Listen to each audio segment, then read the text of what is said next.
Ini adalah dua gambar yang menunjukkan satu permainan yang dimainkan oleh kanak-kanak pada zaman ini, dan permainan ini sangat popular. Untuk pengetahuan semua, ini adalah permainan Beyblade yang telah diasaskan oleh Takao Aoki pada tahun 1999 yang berasal dari Jepun. Permainan ini juga bukan sahaja dimainkan oleh kanak-kanak, tetapi turut dimainkan oleh orang dewasa seperti saya. Jadi, apakah kaitannya dengan tajuk kita hari ini? Mari kita lihat slide yang seterusnya. Ya, terdapat 4 orang murid yang sedang bermain Beyblade. Siapakah dia? Pertama, Hakim mempunyai 12 permainan Beyblade. Seterusnya, Ben pula mempunyai 10 buah permainan Beyblade. Seterusnya, Chin pula mempunyai 14 dan Don mempunyai 12. Di sebelah kanan ini merupakan jadual yang menunjukkan koleksi Beyblade bagi murid-murid ini. Hakim mempunyai 12, Ben pula 10, Chin 14 dan Don 12. Berdasarkan maklumat yang kita peroleh tadi, hari ini kita akan belajar cara untuk membina piktograf. Daripada jadual yang kita terima, kita akan hasilkan piktograf seperti yang berada di sebelah kanan. Seperti mana yang anda lihat di sebelah kanan, setiap orang murid itu tidak lagi mempunyai angka, tetapi di dalam jadual digantikan nilai angka tersebut dengan petunjuk, iaitu petunjuk yang berbentuk bulatan. Mari kita lihat macam mana cara untuk membina piktograf. Yang pertama, lukis 2 lajur dan 4 baris petak. Tulis nama di lajur kiri. 2 lajur bermaksud dalam keadaan menegak. 1 lajur dan 2 lajur. Seterusnya kita lukiskan 4 baris petak. 1 petak, 2 petak, 3 petak dan 4 petak. Jangan lupa untuk menuliskan nama murid di lajur kiri. Hakim, Ben, Chin dan Don. Seterusnya langkah kedua adalah, mari kita tentukan petunjuk bagi piktograf. Maksudnya di sini adalah simbol bulatan mewakili 2 biji Beyblade. Inilah perkara yang paling penting. Kita perlu tentukan petunjuk yang sesuai untuk piktograf ini. Dalam hal ini, kita akan menentukan 2 biji Beyblade bersamaan dengan 1 bulatan. Macam mana kita nak buat petunjuk ini? Dengan menggunakan bilangan Beyblade yang dimiliki oleh setiap murid. Sebagai contoh, Hakim mempunyai 12 biji Beyblade dibahagikan dengan 2 akan mendapat jawapan 6. Seterusnya Ben 10 bahagi 2 bersamaan dengan 5. Chin pula 14 bahagi 2 bersamaan dengan 7. Dan yang terakhir Don 12 bahagi 2 bersamaan dengan 6. Nilai baru iaitu 6576 adalah petunjuk yang perlu kita lukiskan di dalam jadual nanti. Macam mana kita nak lukiskan? Mari kita lihat langkah yang ketiga. Dengan menggunakan jadual asal, mari kita bina piktograf. Kita lihat murid yang pertama iaitu Hakim. Lukiskan simbol di dalam lajur yang kedua. 2, 4, 6, 8, 10, 12. Jadi di sini Hakim mempunyai 6 simbol bulatan. 6 simbol bulatan ini bersamaan dengan 12 bilangan Beyblade. Mari kita buat Ben pula. 2, 4, 6, 8 dan 10. Jadi, bilangan petunjuk yang perlu dilukiskan di dalam ruangan Ben adalah 5 bulatan. Seterusnya, bagi Chin pula, Chin mempunyai 14 bilangan Beyblade. Jadi, kita lukiskan 2, 4, 6, 8, 10, 12, 14. 14 bilangan Beyblade bersamaan dengan 7 simbol bulatan. Dan yang terakhir, Don mempunyai 12 bilangan Beyblade. 2, 4, 6, 8, 10, 12. 12. Jadi, Don mempunyai 12 bilangan Beyblade yang bersamaan dengan 6 simbol bulatan. Tulis petunjuk dan tajuk bagi carta ini. Tajuknya ialah koleksi Beyblade bagi 4 orang. Manakala petunjuk perlu dilukiskan ataupun dituliskan di bahagian bawah jadual. Seperti ini. Petunjuk, satu bulatan mewakili 2 biji Beyblade. Langkah yang terakhir adalah anda perlu padamkan nombor 2 dalam setiap petunjuk. Sebenarnya, nombor 2 yang saya tulis di dalam setiap petunjuk adalah untuk memudahkan kita membina pitograf ini. Hasilnya adalah seperti berikut. Tiada lagi nombor 2 di dalam setiap petunjuk. Inilah dia pitograf. Mari kita lihat slide yang seterusnya. Dalam kita mempelajari tajuk ini, pitograf bukan sahaja boleh dibina dalam keadaan mengufuk, tetapi pitograf juga boleh dibina dalam keadaan mencancang, seperti berikut. Ini adalah satu pitograf yang dibina dalam keadaan mengufuk. Gambar yang kedua pula ialah satu pitograf yang dibina dalam keadaan mencancang. Dan yang ketiga, pitograf dalam keadaan mengufuk. Dan yang terakhir, pitograf dalam keadaan mencancang. Untuk melukis pitograf, anda perlu merujuk kepada soalan terlebih dahulu. Jika soalan meminta kamu untuk membina pitograf dalam keadaan mengufuk, pastikan anda memilih gambar yang betul, susunan yang betul. Mari kita lihat slide yang seterusnya, iaitu cara membina carta palang. Seorang murid berkata, mari gunakan kertas petak untuk membina carta palang mencancang bagi data ini. Cartanya adalah seperti yang berada di sebelah kanan, iaitu pusat ternakan Seri PD, iaitu arnab, rusa, angsa dan itik. Di sebelah kanan anda, terdapat satu kertas petak yang digunakan untuk membina carta palang. Untuk membina carta palang, kita perlu mengikut langkah-langkah yang telah disediakan. Yang pertama, lukis paksi mengufuk dan paksi mencancang, seperti ini. Paksi mencancang adalah paksi yang mengarah ke atas, manakala paksi mengufuk adalah paksi yang mengarah ke kanan. Langkah yang kedua, pada paksi mengufuk, tulis nama. Ya, kita tuliskan nama 4 orang murid tersebut, iaitu Hakim, Ben, Chin, Don. Langkah yang ketiga pula, pada paksi mencancang, tandakan senggatan dan labelkan nilai yang sesuai untuk mewakili bilangan Beyblade. Mari kita tandakan senggatan pada carta ini. Jika anda lihat, senggatan ini adalah seperti tulang ikan. Setelah kita melukis senggatan, kita labelkan nilai pada setiap senggatan itu dengan bermula nilai sifar dengan kenaikan 2, iaitu 2, 4, 6, 8, 10, 12, 14, 16 dan 18. Kita menggunakan sifar 2. Ya, ini adalah senggatan, bukan sengatan. Seterusnya, langkah yang keempat adalah lukis dan warnakan palang bagi mewakili setiap data bilangan Beyblade. Macam mana kita nak lukiskan palang? Kita perlu merujuk kepada jadual yang berada di sebelah kanan. Hakim mempunyai 12 bilangan Beyblade. Jadi, kita lukiskan palang sehingga mencecah nilai 12. Seperti ini. Manakala Ben pula, nilainya adalah 10. Lukiskan palang sehingga nilai 10. Dan Chin, nilai 14. Manakala Don pula, sehingga nilai 12. Seterusnya, kita tandakan paras tertinggi pada setiap palang. 14, 12, 10. Kenapa kita perlu melukiskan paras tertinggi bagi setiap palang? Hal ini adalah kerana bagi memudahkan kita untuk membaca nilai bagi setiap palang. Langkah yang seterusnya adalah tulis tajuk carta palang. Tajuk ini perlu ditulis di atas carta, iaitu seperti ini. Koleksi Beyblade bagi 4 orang.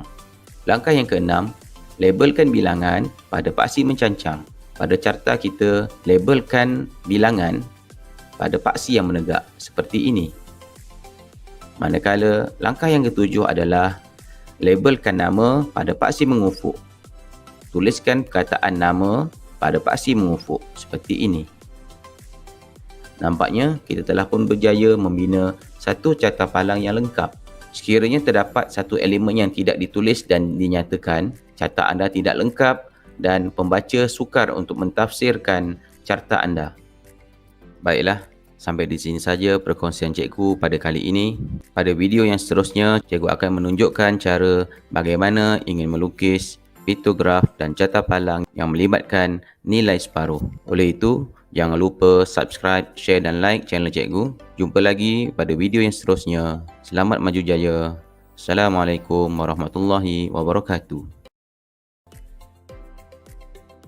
Soalannya ialah 4 orang murid bertanding dalam satu pertandingan bowling, bina satu piktograf dan satu carta palang. Ini adalah maklumat yang disediakan. Jadual ini menunjukkan terdapat 4 orang pemain dengan skor masing-masing, iaitu Kira dengan skor 120, Kira 160, Sheila 140 dan Mehwa 150. Jadi, macam mana kita nak lukis piktograf dan carta palang? Mari kita lihat langkah yang seterusnya. Langkah yang pertama, untuk membina piktograf, kita perlulah melukiskan 2 lajur dan 4 baris. Caranya begini. 1 lajur, 2 lajur. Lajur di sebelah kiri lebih kecil berbanding lajur di sebelah kanan. Kerana lajur di sebelah kanan kita akan gunakan untuk melukis petunjuk. Seterusnya kita lukiskan 4 baris. 1 baris, 2 baris, 3 baris dan 4 baris. Di lajur sebelah kiri kita tuliskan nama pemain seperti berikut. Kira, Sheila, Mehwa. Seterusnya, mari kita pergi kepada langkah yang kedua, iaitu dengan menentukan nilai petunjuk. Langkah kedua ini merupakan langkah yang paling penting dalam membina piktograf. Langkahnya seperti berikut. Dengan merujuk kepada jadual yang berada di sebelah kiri, petunjuk yang sesuai untuk digunakan dalam membina piktograf ini adalah satu bulatan mewakili 20 mata skor. Kita perlu kira satu demi satu, iaitu kita mulakan dengan kira 120 bahagikan dengan 20, kita akan dapat 6. Nilai 6 ini ialah petunjuk yang perlu kita lukiskan di dalam carta piktograf kita. Kita teruskan dengan pemain yang kedua, iaitu Kira. 160 bahagi dengan 20, kita akan dapat 8. Kita teruskan dengan Sheila. 140 bahagi 20 bersamaan dengan 7. Dan Mehwa pula 150 bahagi 20, kita akan dapat 7 1/2, iaitu 7 dan separuh. Macam mana kita nak dapatkan nilai 7 dan separuh? Kita perlu melakukan pembahagian seperti biasa. Pada slide yang seterusnya, cikgu akan tunjukkan macam mana kita nak dapatkan nilai 7 dan separuh itu. Mari kita pergi kepada langkah yang ketiga. Dalam langkah ini, murid perlu tulis tajuk carta, simbol dan petunjuk. Ini ialah pengiraan Kira tadi. Kita akan dapat 6. Jadi, kita perlu lukiskan 6 simbol petunjuk. Seperti ini. Seterusnya Kira pula. 160 bahagi 20 bersamaan dengan 8. Kita lukiskan 8 petunjuk. 1, 2, 3, 4, 5, 6, 7, 8. Manakala Sheila pula 7 petunjuk. 1, 2, 3, 4, 5, 6, 7. Dan Mehwa pula, Mehwa 7 dan separuh. Macam mana cikgu dapatkan nilai 7 dan separuh? Murid perlu lakukan pengiraan di tempat lain, iaitu 150 bahagi dengan 20. Kita mulakan 7 kali 20 bersamaan 140. Kita lakukan penolakan dan bakinya ialah 10. Kita tuliskan nilai itu dalam bentuk pecahan bercampur, iaitu 7, 10 per 20. Seterusnya, langkah yang terakhir ialah kita permudahkan pecahan ini, iaitu 7, 1 per 2. Jadi, Inilah cara macam mana cikgu dapatkan nilai 7 dan separuh. Langkah yang seterusnya ialah kita perlu melukiskan petunjuk bagi mehwar. Macam mana kita nak lukiskan 7 dan separuh? Mari kita lihat sama-sama. Kita lukiskan dahulu petunjuk bagi 7. 1, 2, 3, 4, 5, 6, 7. Manakala separuh, lukiskan separuh bulatan seperti berikut. Jadi anda telah pun berjaya membina petunjuk bagi mehwar. Carta piktograf anda tidaklah lengkap kerana carta ini tidak mempunyai tajuk. Jadi tuliskan tajuknya di atas, iaitu skor pemain pertandingan bowling. Tahniah diucapkan kerana kita telah berjaya membina satu piktograf yang lengkap. Mari kita teruskan dengan membina carta palang. 4 orang murid bertanding dalam satu pertandingan bowling. Maklumatnya adalah seperti berikut yang berada di sebelah kiri. Dalam membina carta palang ini, cikgu akan gunakan carta palang dalam keadaan mencancang. Seterusnya, kita lukiskan terlebih dahulu paksi X dan paksi Y seperti ini.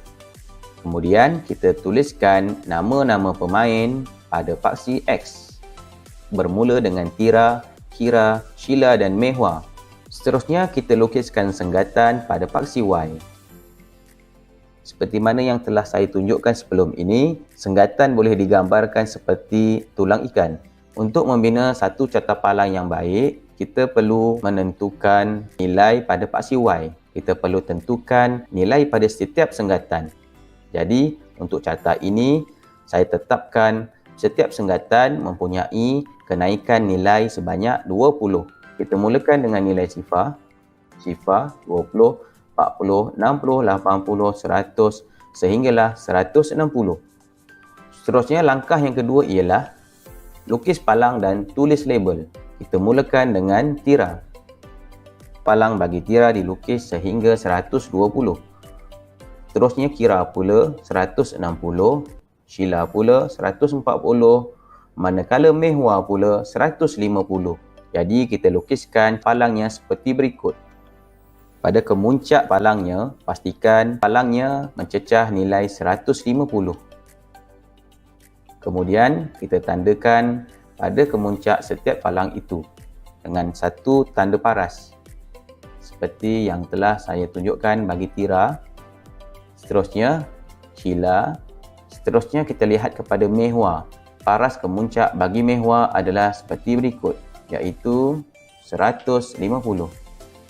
Nilai 150 berada di antara senggatan 140 dan senggatan 160. Pastikan anda melukis palangnya dalam kedudukan betul-betul di antara 140 dan 160. Setelah kita berjaya membina palang bagi kesemua murid ini, jangan lupa untuk tuliskan nama pada paksi mengufuk, manakala pada paksi mencancang kita tuliskan perkataan bilangan. Dan jangan lupa untuk tuliskan tajuk carta kita, iaitu skor pemain pertandingan bowling. Nampaknya kita telah pun berjaya membina satu carta palang yang lengkap.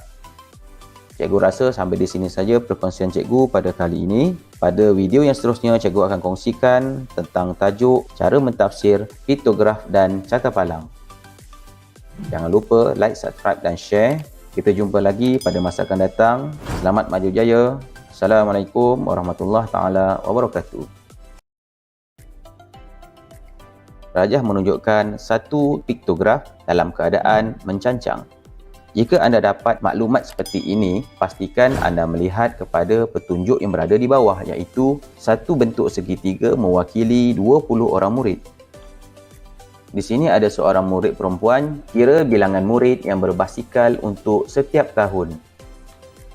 Kita lihat kepada tahun 3 terlebih dahulu, terdapat 4 petunjuk yang berada di dalam jadual tahun 3. Seperti mana petunjuk yang diberikan, satu segitiga mewakili 20 orang murid. Kita tuliskan nilai 20, 20, 20 dan 20. Seterusnya kita lihat kepada murid tahun 4. Murid ini mempunyai 3 petunjuk, iaitu 20, 20 dan 20. Manakala tahun 5 pula mempunyai 5 petunjuk. Tuliskan nilai 20 pada setiap petunjuk. Dan yang terakhir tahun 6 mempunyai 6 petunjuk. Jadi, macam mana kita nak kira bilangan murid yang berbasikal untuk setiap tahun? Caranya seperti berikut.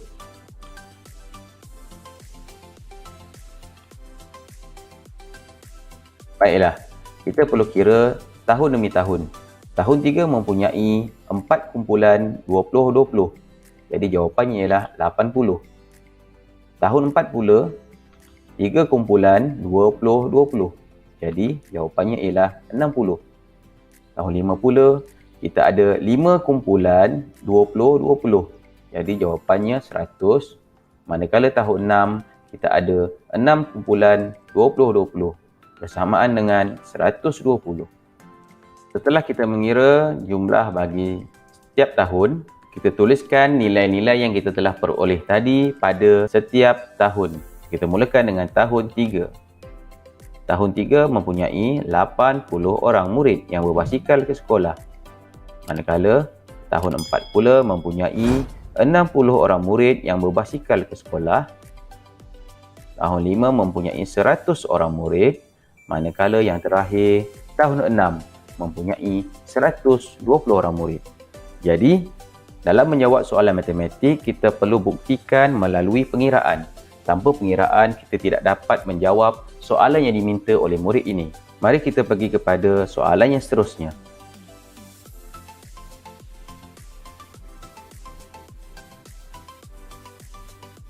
Dalam mentafsir data yang diberikan, terdapat beberapa soalan yang mungkin ditanya kepada kita, iaitu soalan yang pertama, berapakah jumlah murid tahun 3 yang berbasikal ke sekolah? Kita lihat kepada jadual tahun 3.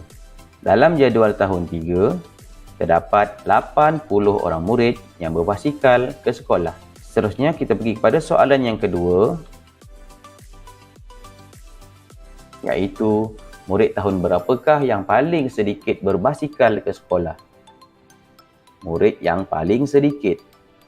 Jadi jawapannya ialah murid tahun 4 paling sedikit berbasikal, iaitu sebanyak 60 orang.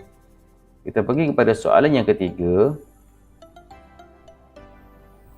Murid tahun berapakah yang paling ramai berbasikal ke sekolah? Lihat kepada piktograf dan kita akan peroleh jawapannya, iaitu murid tahun 6 paling ramai berbasikal sebanyak 120 orang. Kita pergi kepada soalan yang keempat. Soalannya ialah, berapakah lebih bilangan murid tahun 3 yang berbasikal berbanding murid tahun 4? Kita lihat kepada murid tahun 3 dan tahun 4. 20-20 masih sama. 20-20 sama. 20-20 sama. Jadi, terdapat satu kumpulan 20 yang berada dalam tahun 3. Bermakna, tahun 3 mempunyai 20 orang murid lebih berbanding tahun 4. Jadi, jawapannya adalah murid tahun 3 yang berbasikal lebih 20 orang berbanding dengan murid tahun 4. Soalan yang kelima pula ialah, berapakah jumlah murid yang berbasikal ke sekolah? Jumlah murid yang berbasikal ke sekolah ialah 360 orang murid. Macam mana kita dapat 360 orang murid? Dengan melakukan penambahan, iaitu 80 tambah 60 tambah 100 dan tambah 120. Dan jumlah keseluruhan murid yang berbasikal ialah 360 orang. Seterusnya soalan yang keenam. Berapakah jumlah murid tahap 2 yang berbasikal ke sekolah? Murid tahap 2 ialah murid tahun 4, murid tahun 5 dan murid tahun 6. Seperti mana yang telah saya kotakkan. Jawapannya ialah jumlah murid tahap 2 yang berbasikal ke sekolah ialah 280 orang. Macam mana kita nak dapatkan nilai 280? Kita perlu melakukan penambahan, iaitu dengan 60 tambah dengan 100 tambah dengan 120 dan nilainya ataupun jumlahnya ialah 280. Untuk soalan yang seterusnya, iaitu soalan nombor 7, iaitu jika 30 orang murid tahun 2 berbasikal ke sekolah, simbol mana yang mewakilinya? Sama ada simbol yang berada di sebelah kiri ataupun simbol yang berada di sebelah kanan. Untuk menjawab soalan ini, kita perlu melakukan pengiraan terlebih dahulu. Kerana dalam menjawab matematik, pengiraan merupakan perkara yang paling penting. Jadi, dengan menggunakan maklumat yang diberikan iaitu 30 orang murid dan juga petunjuk yang kita ada, dengan menggunakan tahap pemikiran anda, nilai 30 boleh kita pecahkan kepada 20 tambah 10. Nilai 20 menunjukkan satu petunjuk. Manakala nilai 10 pula adalah separuh daripada nilai 20. Kita lukiskan petunjuk separuh seperti berikut. Kita telah pun dapat jawapannya. Maka jawapan bagi soalan nombor 7 ialah yang berada di sebelah kanan. Ya, inilah jawapannya. Mari kita teruskan dengan cara mentafsir graf palang seperti berikut. Bina carta palang mencancang bagi mewakili data wang saku anda pada minggu lepas. Pastikan anda mempunyai elemen-elemen penting dalam membina carta palang seperti mana yang telah ditunjukkan. Kita lukiskan carta palangnya. Pada hari Khamis, nilai wang saku Santi ialah sebanyak RM3. Manakala pada hari Rabu pula, wang saku Santi ialah RM6. Hari Selasa, RM5. Hari Isnin, RM3. Dan hari Ahad, RM4. Soalan yang pertama, berapakah wang saku yang diterima oleh Santi pada hari Ahad? Mari kita lihat palang hari Ahad. Ya, di situ. Palang hari Ahad menunjukkan Santi menerima wang saku sebanyak RM4 pada hari Ahad. Manakala soalan yang kedua pula ialah pada hari apakah Santi menerima wang saku paling banyak? Sudah semestilah palang yang paling tinggi. Jadi, palang yang paling tinggi adalah pada hari Rabu. Pada hari Rabu, Santi menerima wang saku paling banyak iaitu RM6. Soalan yang ketiga, pada hari apakah Santi menerima jumlah wang saku yang sama? Jadi, berdasarkan kepada carta palang ini, terdapat 2 hari yang mempunyai nilai wang saku yang sama, iaitu Santi menerima jumlah wang saku yang sama pada hari Khamis dan Isnin. Untuk soalan yang keempat, berapakah jumlah wang saku Santi dalam tempoh 5 hari? Untuk menjawab soalan ini, kita perlu melihat kepada carta palang. Kita perlu kenal pasti nilai bagi setiap palang. Bermula dengan hari Khamis, nilainya sebanyak RM3. Hari Rabu pula RM6. Hari Selasa RM5. Hari Isnin RM3 dan hari Ahad RM4. Jawapannya ialah jumlah wang saku Santi dalam tempoh 5 hari ialah RM21. Macam mana kita nak dapatkan nilai RM21 dengan melakukan penambahan seperti berikut. Tambahkan ke-5 nilai dan kita akan dapat nilai iaitu RM21. Mari kita lihat soalan yang kelima. Berapakah beza nilai wang saku Santi antara hari Isnin dan Rabu? Hari Isnin RM3, hari Rabu RM6. Apabila kita baca soalan, terdapat satu petunjuk yang penting iaitu perkataan beza.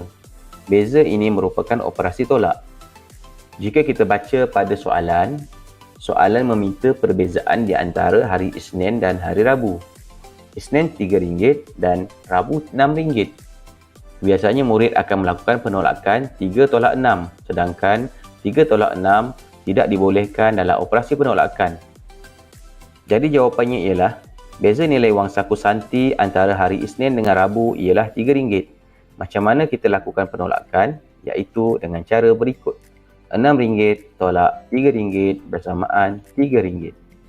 Pastikan nombor yang besar berada di atas dan nombor yang kecil berada di bawah. Itulah penolakan. Sampai di sini saja perkongsian cikgu pada hari ini. Sekiranya terdapat soalan yang ingin dikemukakan, bolehlah tulis di ruang komen. Dan untuk itu, jangan lupa like, subscribe dan share channel cikgu. Kongsikan dengan rakan-rakan yang lain. Selamat maju jaya. Assalamualaikum warahmatullahi taala wabarakatuh.